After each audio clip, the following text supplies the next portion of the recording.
Hey everyone, welcome back to another episode of the podcast. I'm Alex. And I'm Sophia. It's so awesome to have you all tuning in with us again today. Whether you're listening while commuting on the train, cooking dinner, going for a jog, or just relaxing on the couch with a warm cup of coffee, we're really glad you're joining us. Absolutely. Today we are diving into a topic that I think is going to resonate deeply with so many of you. It's a tale of two completely different worlds, two distinct paces of life, both sitting right here on this beautiful island of Taiwan. Ooh, I love this topic so much. We are talking about the ultimate contrast, Hsinchu versus Nantou. Yes, a Hsinchu versus Nantou, or, as I like to put it, the ultra-fast wheel of future technology versus the deep, calming breath of forest air high up in the foggy mountains. Wow, Alex, that sounds almost philosophical. Well, honestly, I think it really is a philosophical question about modern human survival. Think about it for a second. We live in a fast-paced world where algorithms, strict deadlines, KPIs, key performance indicators, and nanometer precision dictate so much of our daily grind. And the big question becomes, where on earth do we go to recover our human rhythm? Where do we actually remember how to breathe? Right, exactly. I mean, when life gets so frantic, you just need a moment to pause, step back, and recalibrate. And before we get ahead of ourselves, for our listeners who might be learning English or getting to know Taiwan for the very first time, let's unpack those two places a little bit. First up, Hsinchu. When people talk about Hsinchu, what's the very first thing that comes to mind? Hands down, the Hsinchu Science Park. It's often referred to as the Silicon Valley of Taiwan. It's truly the beating heart of global semiconductor manufacturing. Massive tech giants like TSMC are based there, producing the world's most advanced microchips that power everything from your smartphones and laptops to artificial intelligence and electric vehicles. Exactly. So Hsinchu represents speed, data, high pressure, extreme precision, and that futuristic, relentless hustle mentality. Everything there is measured in seconds, milliseconds, or even nanoseconds. Errors are simply not an option in that environment because a single microscopic mistake can cost millions of dollars. Not at all. In fact, Hsinchu is famous for its powerful winds, right? People literally call it the Windy City. But honestly, Sophia, I've always felt that wind is a bit of a metaphor. It's like an invisible, relentless force that constantly pushes you forward, telling you to move faster, work harder, and build a future without stopping for even a second. Oh, I totally agree. It's like Hsinchu is a collective state of consciousness. You're surrounded by high salaries, high stress, and high energy consumption. Everyone feels like a high-performance chip functioning inside this massive, hyper-efficient technological empire. You're constantly running at maximum clock speed. Haha. Running at maximum clock speed, that is such a great tech metaphor. But then, you get into your car, drive just an hour or two down National Freeway, number 6, and suddenly, you enter Nantou. Ah, Nantou. Just saying the name out loud makes me feel like taking a deep, slow breath. Right? Nantou is completely landlocked, surrounded by majestic mountain ranges, misty valleys, and iconic, breathtaking spots like Sun Moon Lake, Heiwanshan, and Puli. It represents horizontal space, tranquility, and a natural order that actually allows you and almost demands you to slow down. I love how you put that, horizontal space versus vertical speed. And there's a specific term people use when they head into those lush mountain forests, forest bathing. In Japanese, it's called Shinrin-yoku, and in English, we often talk about absorbing phytoncides, which are those beneficial organic compounds released by trees and plants. Yes, phytoncides.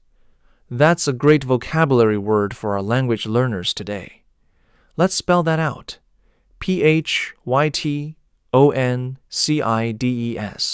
Basically, it's the natural chemical scent emitted by trees that reduces stress, lowers blood pressure, and boosts your immune system.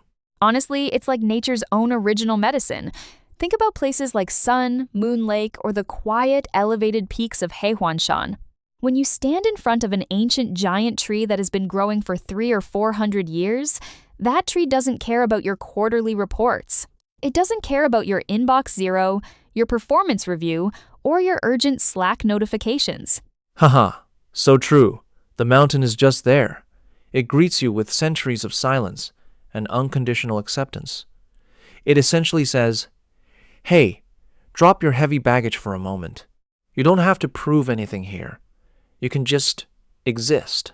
That's so profound. I actually chatted with an expat friend of mine recently. He's a senior hardware engineer working for a major international tech firm in Hsinchu. And he told me something really fascinating about how he survives his intense work week. Oh, really? What did he say? Well, he told me that during the week, his mind operates strictly in Western, rigorous, logical engineering mode.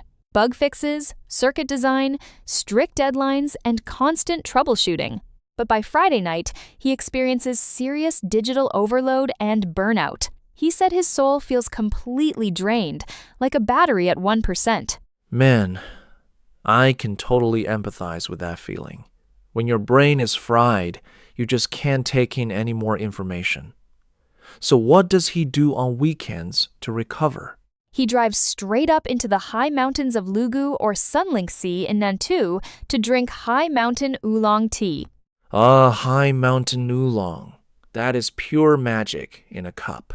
It really is. He explained to me that the whole process of brewing high mountain tea, boiling the water, warming the clay teapot, watching the tightly rolled tea leaves slowly unfurl in hot water, and smelling that rich, floral aroma, it's like a meditative ritual for him.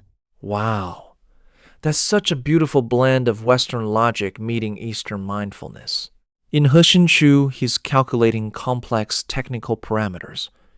But in Nantou, he's practicing the art of patience, sensory awareness, and presence over a traditional tea tray. Exactly. He calls it his weekly mental reset. He told me that without those weekend tea sessions surrounded by mountain, fog, and forest quiet, he couldn't possibly sustain his high-intensity tech career in Hsinchu. It gives him the balance he needs to keep going. That really highlights what we call the expat balance. So many international professionals come to Taiwan to work in cutting-edge industries. But what keeps them grounded and sane is Taiwan's incredible, accessible, natural heritage. You can be a global tech leader during the day and a mountain wanderer by the weekend. Absolutely. And you know, Alex, I think we should emphasize an important point here. When we contrast Hsinchu and Nantou, we aren't saying Hsinchu is bad and Nantou is good, or that tech is evil and nature is pure. It's not a black and white binary choice. I'm so glad you brought that up, Sophia. That's a crucial perspective. Hsinchu isn't the enemy. Technology brings prosperity, global connectivity, medical advancements, and scientific breakthroughs. It represents human ingenuity and the absolute edge of progress. We shouldn't vilify it. Exactly. And on the flip side, going to Nantou isn't about running away from reality or indulging in passive escapism. It's about maintenance.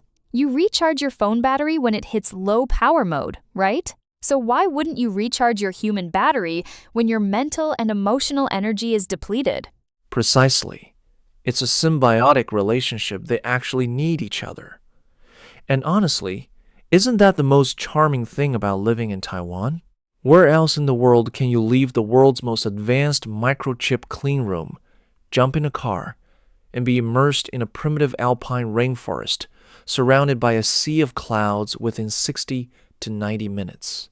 Nowhere else. That contrast is uniquely, wonderfully Taiwan. You get the extreme speed of the future and the deep, timeless peace of ancient mountains sitting right next to each other in perfect harmony. That brings us to one of my absolute favorite takeaways from today's discussion. In Hsinchu, we measure the future in nanometers. In Nantou, we feel the present through our breath. Oh, I love that quote. Let's say that again for everyone listening. In Hsinchu, we measure the future in nanometers. In Nantou, we feel the present through our breath. That is definitely going into our episode notes today. And another thought to hold on to. Hsinchu Science Park gives us the power to connect with the entire world, but the mountain forests of Nantou give us the quiet space to reconnect with ourselves. Wow. You know, sometimes all it takes to perform a deep spiritual factory reset isn't a complex software patch or a system update. It's just a warm cup of Nantou high mountain oolong tea and a gentle drifting cloud outside your window. Amen to that, Sophia. So, to all our listeners out there, whether you're grinding away at an office job, studying hard for exams, or feeling overwhelmed by the digital noise of modern life, remember to build your own Nantou into your schedule. Find your breath, visit the trees, and take care of your spirit. Well said, Alex. Thank you so much for joining us on this episode, everyone. If you enjoyed this conversation, please subscribe, leave us a review, and share this episode with a friend who might need a little forest breathing today. Take care, stay balanced, and we'll catch you in the next episode. Bye, everyone. Have a wonderful week.